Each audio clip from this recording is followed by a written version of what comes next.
Hello and welcome. You're watching the NewsHour Agenda. Let's cut straight across to Russian President Vladimir Putin speaking right now. Существовало бы. Это первое. Второе. Конечно, мы все, да и вы, понимаем, в каком мире живем, и готовились так или иначе к тому, что сейчас происходит с точки зрения рестрикций и санкционной политики. Тем не менее, и вот то, что я скажу сейчас, я считаю крайне важным. Как раз хочу отреагировать на то, о чем сказал президент Российского союза предпринимателей, промышленников и предпринимателей Шохин Александр Николаевич. Россия остается частью мировой экономики. И в этой связи, настолько, насколько она остается этой частью, мы не собираемся наносить ущерб системе, в которой мы сами чувствуем себя, частью. Мы не собираемся наносить ущерб системе мирового хозяйства, в которой мы сами находимся.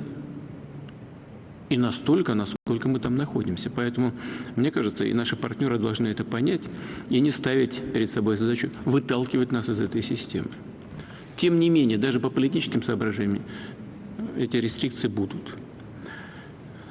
Но в этой связи хотел бы обратиться и к вам с призывом отнестись с пониманием к тому, что происходит, и солидарно работать с правительством в поисках тех инструментов, которые All right, you just heard the Russian president there. Today, his country invaded Ukraine. There is no easy way to say this. It was unprovoked aggression.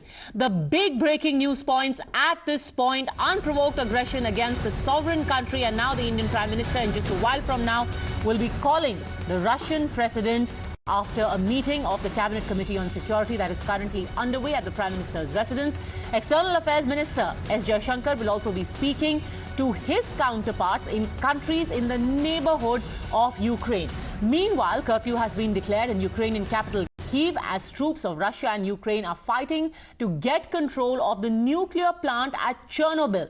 Germany and the United States, meanwhile, have said that Russia's access to global markets will be severely affected by sanctions, even as Russia has claimed that it has killed scores of Ukrainian soldiers through the day and has got several more to surrender. Those are the big news points of the moment. But before we go any further, let's first understand what are the centers of this ongoing conflict. On this map, you can see the areas of Luhansk and Donetsk, which were controlled by Russia-backed separatists before the actual offensive began. It is these areas that 2 days ago were recognized as independent breakaway regions by Russia as a precursor of the eventual war that started today morning. In the morning, when Putin announced that a full-fledged invasion had started, the areas that are marked with a red dot on this map are the ones that have suffered maximum casualties. Mariupol, Kharkiv, Sumy, Kyiv and Odessa, all in the east of Ukraine. So this is just to put the conflict in context. This is a fight for supremacy with the various world powers, Russia trying to make a point that it cannot be taken lightly. However, in this tussle between competing powers, the ones who have to pay the price are the people, and it's the people of Ukraine who through the day paid very dearly. Свое жилье должны покидать. Что это такое? Куда, сын, на работе я одна? Куда мне бежать?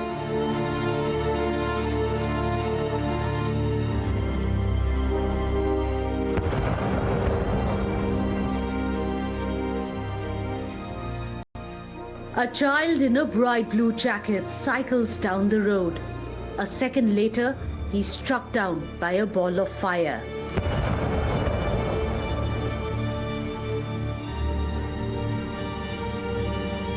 A young life gone too soon.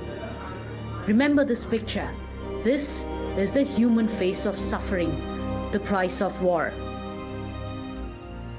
As Russian cruise missiles bomb Ukrainian cities, buildings, checkpoints, lives and dreams are shattered.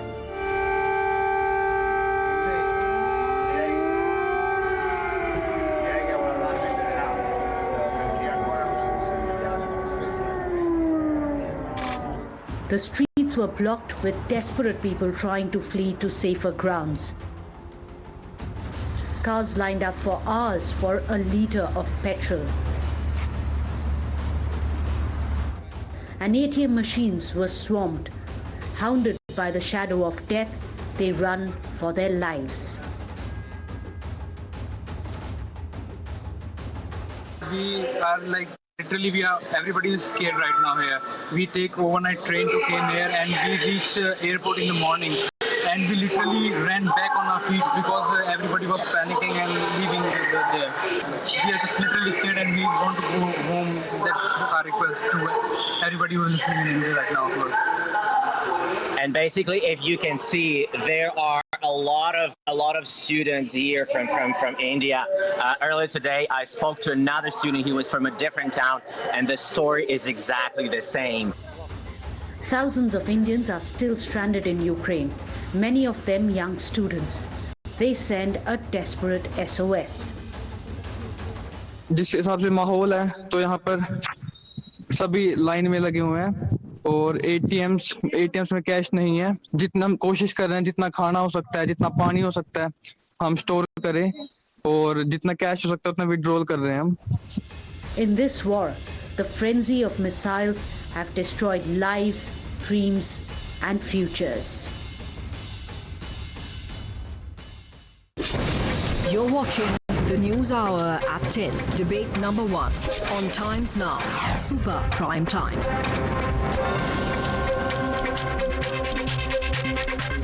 Joining us now on the NewsHour Agenda, we have the view from India, from Moscow and from Kyiv. Joining us is Mr. Volodymyr Ariev. He's a member of parliament in Ukraine. Lulia Mendel, she is the former press secretary to the president of Ukraine. Vishnu Prakash, former diplomat. And my first question is to you, Mr. Mark Sleboda, who is an international relations and security analyst joining us live from Moscow. Mr. Sleboda, today Russia was compared to modern-day Nazi Germany. In 2022, is Russia the new dictator? I would say that little bit of really historically erroneous propaganda, it not only has no real comparison to the situation, but it's particularly ironic considering that the U.S.-backed regime in Kiev has far-right militias such as Azov and the right sector integrated into its military, police, security services, and its mainstream political parties. And it is their far-right terror that has helped repress and cause 15,000 deaths in the east of the country in the last 7 years since the U.S. putsch seized power in Kiev. If you want to take a look for neo-Nazi allegories, I think you'd better look a little bit further to the west. Mr. Ariev, would you want to respond to that? Right-wing terror, that's what Ukraine is being accused of. Well, this absolutely lying. It's a pure lie he distributed here and in the air, because the far right parties gain not more than 1.5% on elections. So we see that we have accused to the military points here in Ukraine today. And just a lot of them Russian speaking, and a lot of them are naturally Russians. So I'm absolutely cannot accept this any kind of fake accusation from Russian Federation, because not Ukraine invaded Russia, but Russia in 2014 annexed Ukrainian Crimea, then put Russian-backed proxy leaders in 2 cities on the east, in Luhansk and Donetsk. Ukraine never even treat any dime of Russia territory, but Russia now shelling our cities, killing our children, not Ukraine shelling Russia territory. And this is true. So, and when I hear that Ukrainian army began an operation against Donbass in the condition when it's really encircled by 150,000 troops from the south, east, and north. So who can believe in that? Because it's pure madness to attack someone in such a condition. And Ukraine, of course, claimed to the democratic world. And of course, we'd like to be a member of NATO, because Russia, when it guarantees in 1994, when Ukraine joined to the non-proliferation treaty of nuclear weapon, the Article 2 said that no Russian and no American and no British weapon will be used against Ukraine. So Russia clearly violates its obligation. And this is clearly, we can prove, and all the world Mr. can Sloboda, see you now. know, today, through the day, we have seen casualties, civilian casualties from across Ukraine. And yet in the evening, Russia claims that we're only hitting military targets. Isn't this living in denial about human rights violations? I think it's really cute that you're worried about human rights violations in Ukraine now. I wonder where you have been for the last 8 years when the US-backed regime in Kiev was shelling its own people in Donbass. And full disclosure, my wife is Crimean. I have family all over East Ukraine, in Kharkov, in Odessa, in Donbass. Those really emotive and tragic pictures that you show up are tragic collateral damages of war, as occurs in every single conflict. But why didn't you show up the pictures of the people who have been killed in Donbass for the last 8 years? You're saying that you're some kind of savior for people who were being tormented by Ukraine all this while? That you're actually liberators? In eastern Ukraine, absolutely. Of course, that is the situation. Ambassador Vishnu Prakash, what do you make of this analysis of Russia's actions today? You're Nazi propaganda from Russia. First of all, let me say that this is a conflict which should never have happened, and it is unfortunate that it is happening. Two, you cannot but call what President Putin has done today an aggression. It is certainly an aggression. At the same time, you cannot overlook the lament of President Putin that the West has played Russia, that Russia has been treated with disdain, that Russia has been deceived, and that Russian legitimate security interests have been jeopardized. So that is also a fact.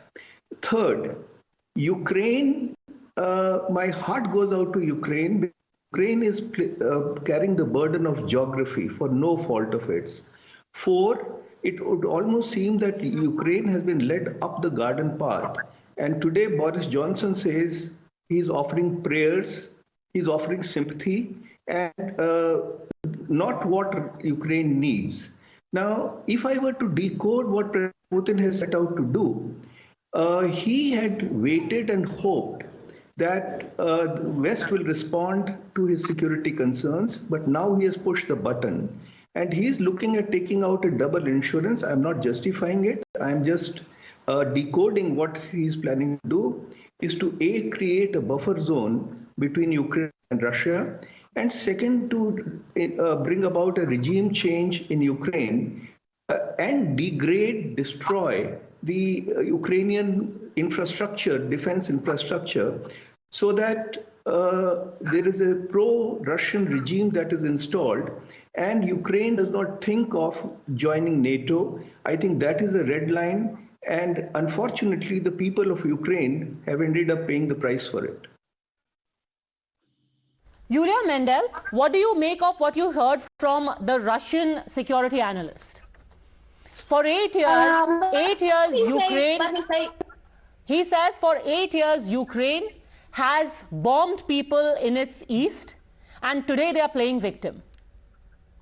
Let me say that, first of all, I always wonder if people who lie from Russia, do they really believe in these lies, or do they just get paid for these lies? Propaganda in Russia perfectly works, and works through different television channels and different internet sources all the time. And the narratives that we hear, actually the narratives that have been working with Russia for years and years. I was joking that Russia was very unlucky with its neighbors. First, by Russian legends, Moldova, the country Moldova attacked its part, Moldovan part, and then Russia came to defend, and there was Transnistria with the military conflict. Then Russia said that Georgia attacked Georgia, and then Russia came to save Georgia, and there was another military conflict zone that is suffering hard these days. Then Russia said that Ukraine tries to attack Ukraine, and now we have not only the military operations in Donbass and annexed peninsula of Crimea, but the large-scale war. So everything that I've heard is absolutely fake news that was officially refuted by Ukrainian government, and that doesn't have any proof.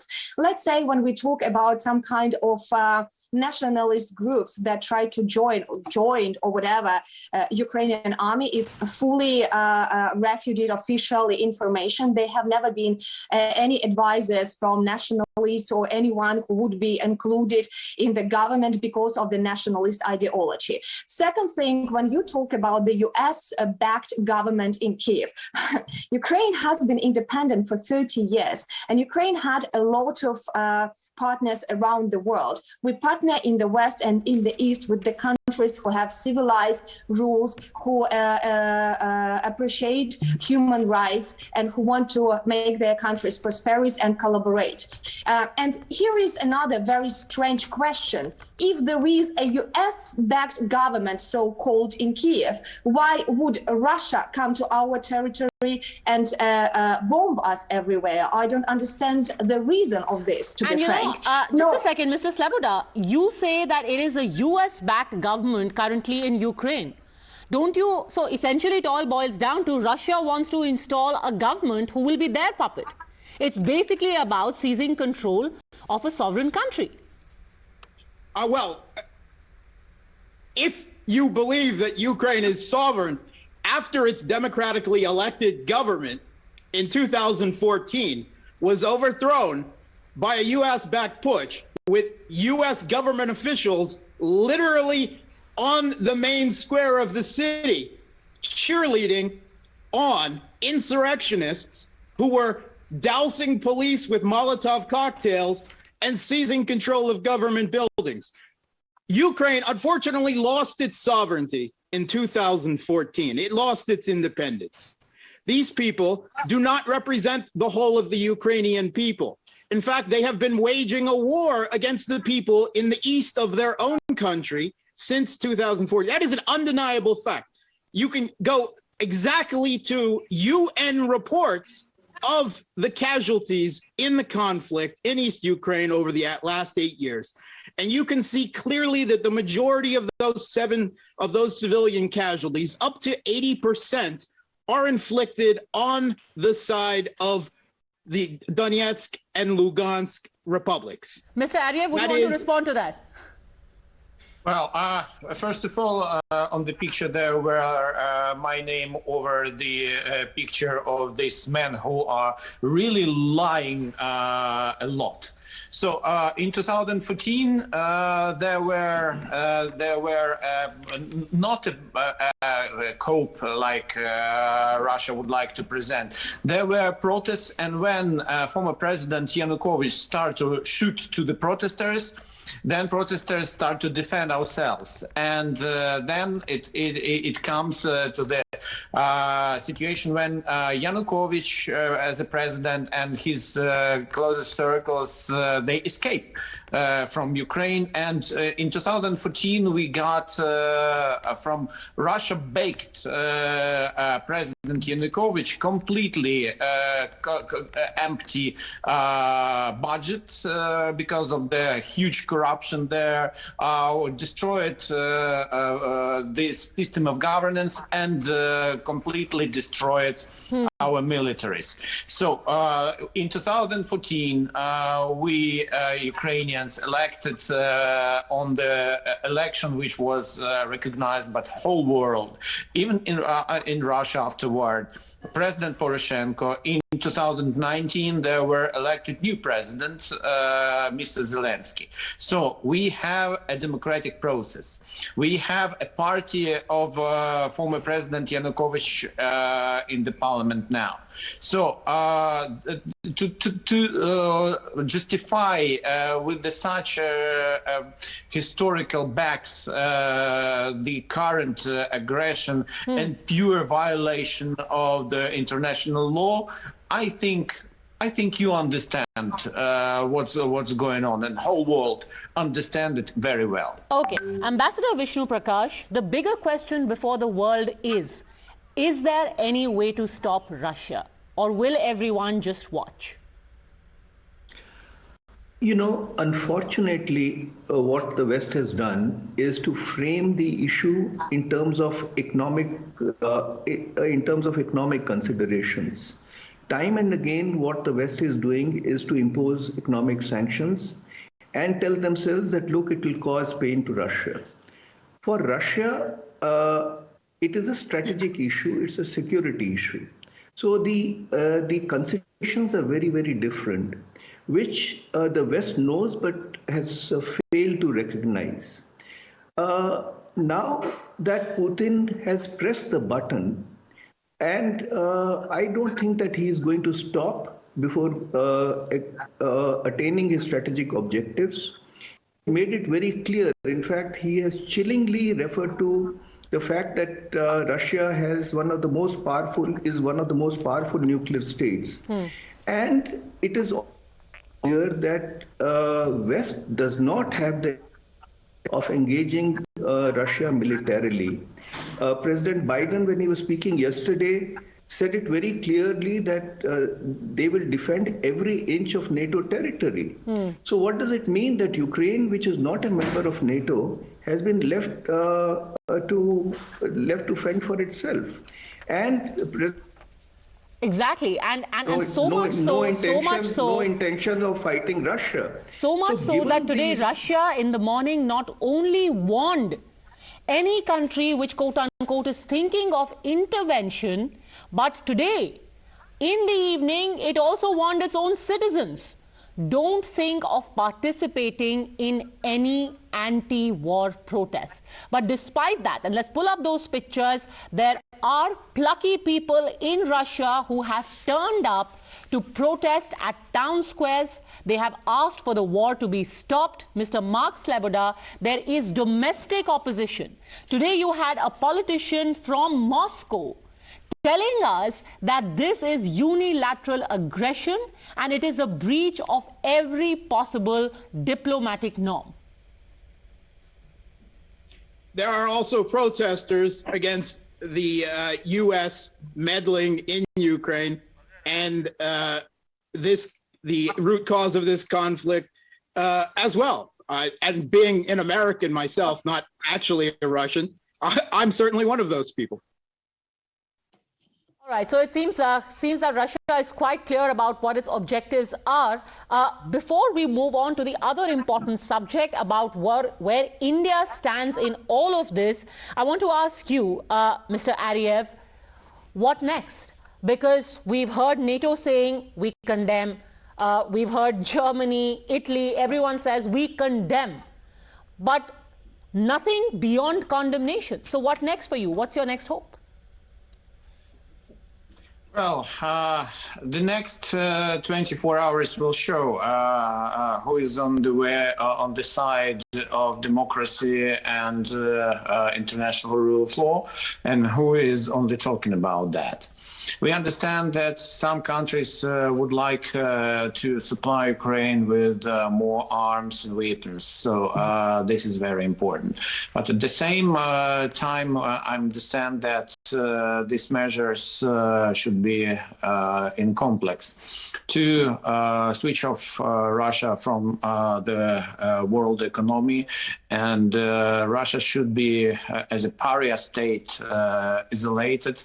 And this is the matter of the justice for a moment, because Russia really arranged all aggressive moves against Moldova, against Georgia in 2008, against Ukraine.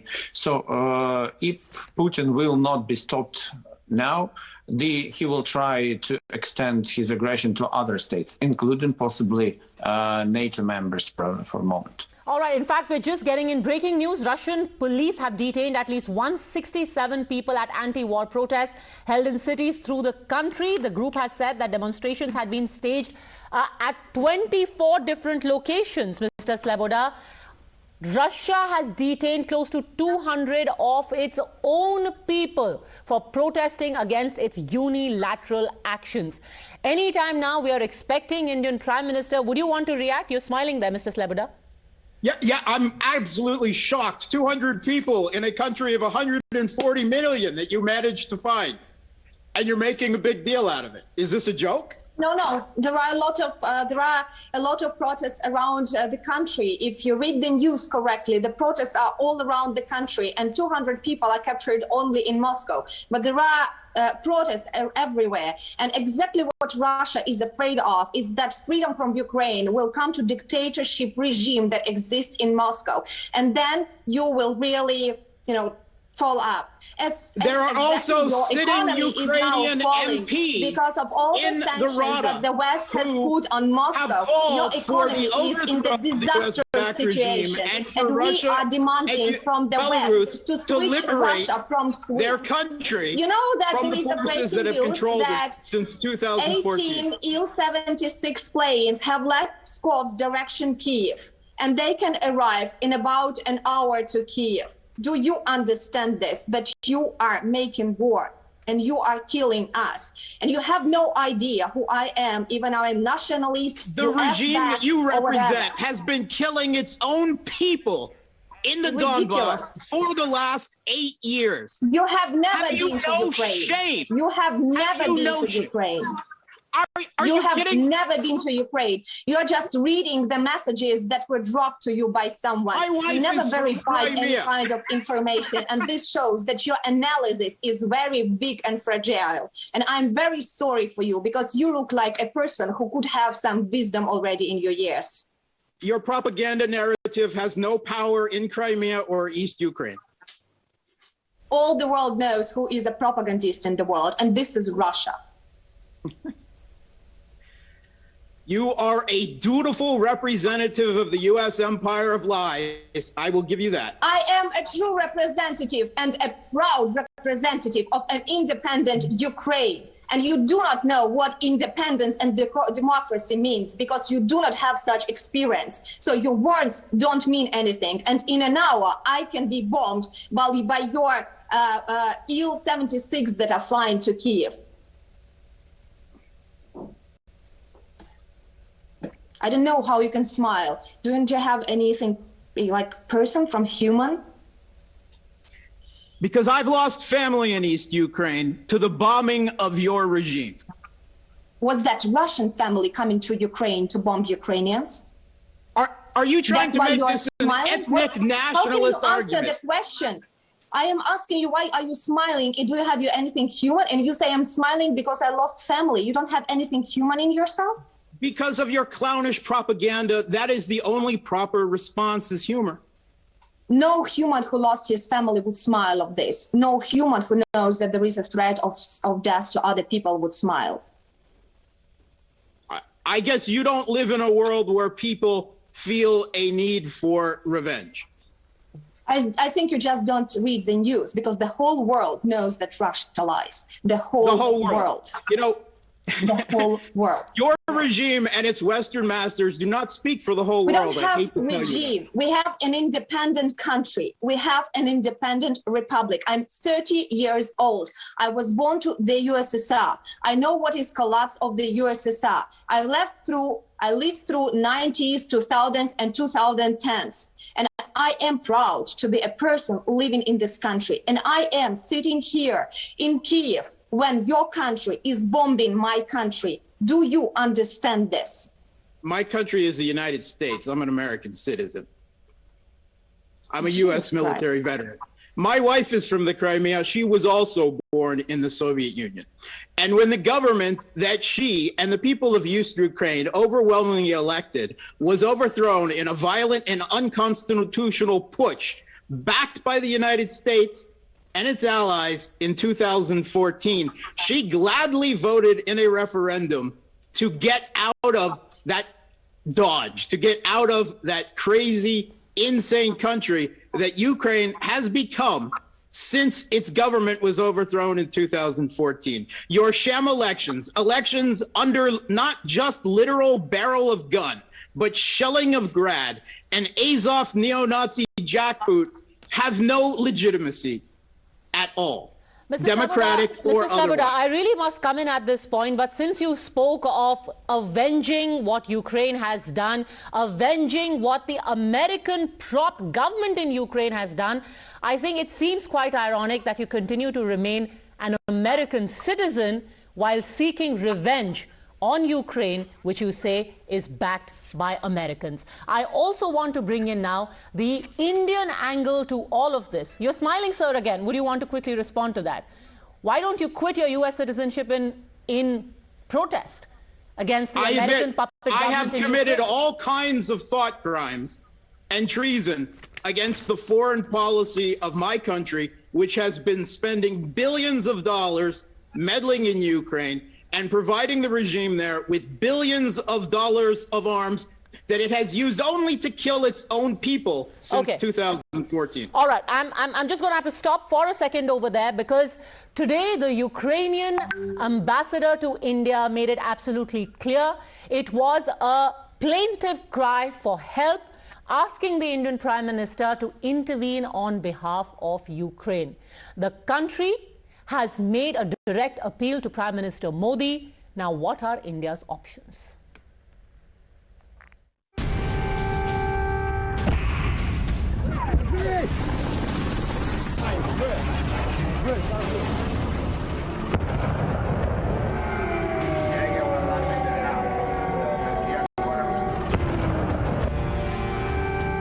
Today, the world woke up to Russia announcing a full-scale invasion of Ukraine.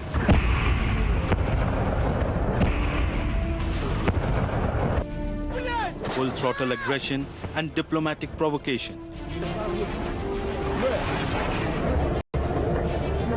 Putin has made the crisis to a point of no return. With the whole global community working overdrive to stop the war, Ukrainian envoy to India, Igor Polika, bets high on India and Modi. India is unique, powerful nation. You've got most powerful leader. And at least his telephone call to Modi about this situation may be to some extent helpful. Ukraine believes that Putin has rallied behind India in the past, and if Modi intervenes, then hard-headed Putin will have to rethink. From tactical maritime support in the 1971 war to backing abrogation of Article 370 to Modi-Putin bonhomie post-Galwan face-off, Ukraine asserts Putin can't say no to Modi. Congress launching a direct attack on PM, asking him to get his priorities straight. Congress said that the NDA Sarkar is silent while Indian students are grappling with life-threatening situations. Modi government reiterates that it's doing everything to bring stranded students home. 20,000 से अधिक हमारे नौजवान बच्चे, युवक और युवतियां भय, आतंक उसका शिकार हैं। भारत सरकार, मोदी सरकार ने उन्हें अपने रहमो करम पर भगवान भरोसे छोड़ दिया है. ഉക്രൈനിലെ വ്യോമപാത അടച്ചിട്ട സാഹചര്യത്തിൽ വിമാനമാർഗം അവിടെ നിന്ന് ഇന്ത്യക്കാരെ തിരികെ എത്തിക്കാനുള്ള നടപടികൾ റദ്ദ് ചെയ്തിരിക്കുകയാണ്. ബദൽ സംവിധാനങ്ങൾ ഏർപ്പെടുത്താനുള്ള അടിയന്തരമായിട്ടുള്ള നടപടികൾ ആ നടപടികൾ ആസൂത്രണം ചെയ്തുകൊണ്ടിരിക്കുകയാണ്. Major General Dhruv Katoch, Director India Foundation, is also joining us now, along with the with Ambassador Vishnu Prakash. General Katoch, India has been asked to use its leverage. What are the options? Thank you, Padmaja. I think the options are very, very limited. India can appeal for peace, but I don't think that peace is going to come.